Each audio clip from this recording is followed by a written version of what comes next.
it's Thursday still, technically, where I am.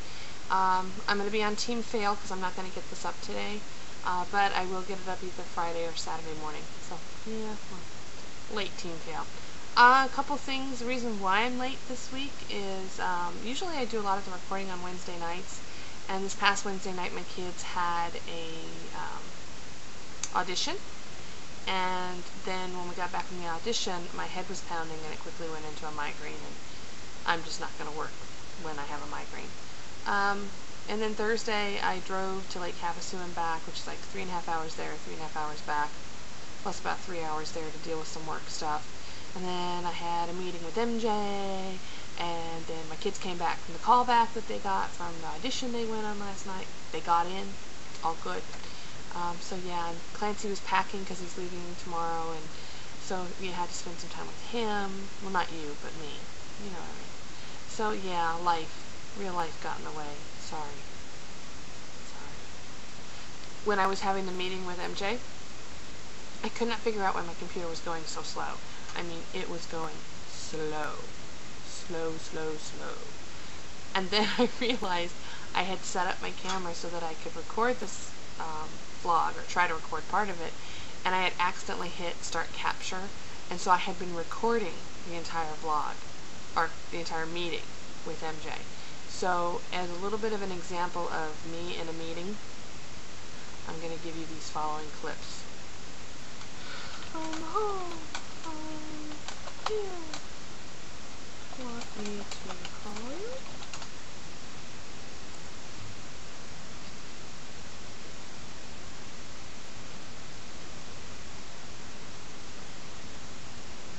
It's kind of musical.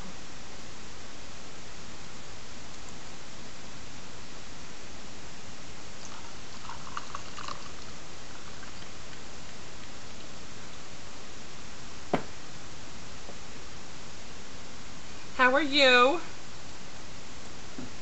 But halfway through I saw a dust devil, so I had to call Katie. Did I ever tell you about the story about how Katie and I got caught in a dust devil? We were attacked by a dust devil in the parking lot of Kmart. No, we got out of our car. We didn't realize it. You know, we're just chit-chatting away. We got out of the car. We started walking up to the front of the Kmart.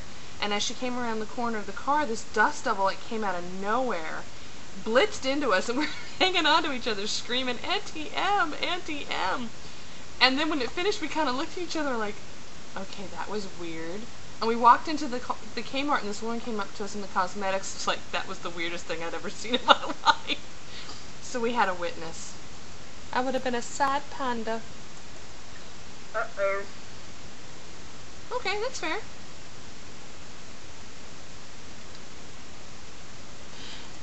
You're my best friend. My BFF. IDK, my BFF Gmail. Liar!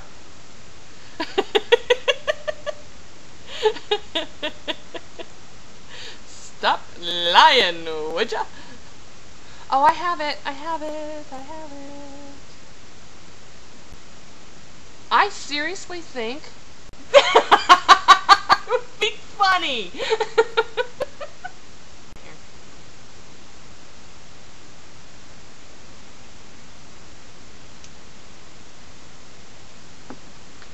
Beware. So that's me in a meeting. Yeah, scary. I know. Kim had 3 questions for us this week. I thought they were great questions. The first one has me totally stumped. Kind of like Lizzie, I don't think there's anything I can do that's embarrassing with you guys. You allow me to be my absolute free and dorky self. So I'm going to do a little bit of a cop-out and say probably the most embarrassing thing was getting drunk and doing a video and then having it posted on YouTube. As far as embarrassing things go, it's not that bad, but yeah, at some point my kids are going to see that. Yeah. So I would say that's probably the most embarrassing thing, although it has boosted our subscriptions and it has boosted our viewing, so no worries there. So that's my embarrassing thing. My funny thing actually happened in the rocker merchandise room, and I actually put this on somewhere on Leaky. I can't even remember where. I went into the Rocker merchandise room and I was talking to Matt because I wanted to get some of his CDs from Whopping Willows. And my friend Darla, who was with me, pointed over at another table and goes, "Do you know that girl?" And I looked and I'm like, no, I don't know her. She said, "She's reading Barrier Quest." And I was like, no, she's not. So Darla kind of does the duck and looked, and yeah, she's reading Barrier Quest. And I don't know who this person is. Random sighting of someone reading one of my books. And it's not like it's book 1. It's book 3. So she had to read 1, 2 to get to that one. So I freak out. I have to admit, I freak out. Like, I yell at this poor girl. I mean, I yell. I'm like, "Are you reading Barrier Quest?" And she's like, "Yeah, freaky lady screaming at me from across the room, I'm reading Barrier Quest." And I'm like, "I totally wrote that book." And then I had an immediate epiphany that I probably should ask her if she likes the book before I let her know that I'm the one who wrote it. Because if it was like a Stephanie Meyer situation, she could chuck that mother back in my face. And it could leave a mark. So she liked it though, and I had a total fangirl moment on her, and she had a total fangirl moment on me. And out of the corner of my ear,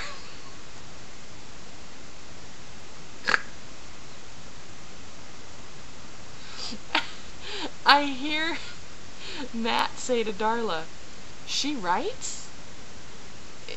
Is she like famous?" And Darla, bless her soul, says, "No, she's not famous, but she should be." And just the whole thing was so surreal and made me so happy. So I don't know if it's a funny thing, but it's a happy funny thing. So that's my funny story. As far as sentimental is concerned, I have to say that during Pottercast, when the Mudbloods were singing, and I had never heard them sing before, I know that people had sent me their songs, and I tried to listen to them, but for me, Wizard Rock is just not as good recorded as it is live.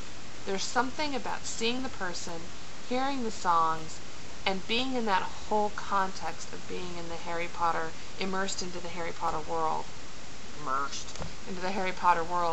that makes it so much more vivid and enjoyable for me.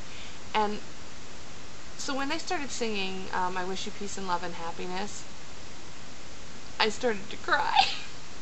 It was just so beautiful. So I look over at Darla, who's sitting next to me, and she's crying, and we're both like, we're such saps. But it made us so sentimental, and I was there with my leaky friends. We've gone through this journey. Addie and MJ were dancing, and it just made me so happy to be someplace with people that understood how important the books are to us, that there's a fandom out there that is just so incredible and melding together in so many different ways. And it just kind of was coalescing in my brain of, this is all so incredible to be a part of. And yeah, so it made me cry a little bit. So that's about it. So that is my embarrassing, my funny, and my sentimental. I hope you enjoyed. Kim, I love your hair. Lizzie, I am so glad to see that you're back among the living, and I am so glad that I'm going to get to see you next week. Just so that you guys know, for the sake of being absolutely upfront and honest, because I'm traveling next week, I'm flying to Nashville and then getting in a car and driving for another 6 hours with my husband to South Carolina. Lizzie and I have decided we're going to switch days, so I'll be vlogging on Tuesday next week, and Lizzie will be vlogging on Thursday. Although I may make a guest appearance in said vlog. You never know. I miss you. I love you. I can't wait to see everybody again.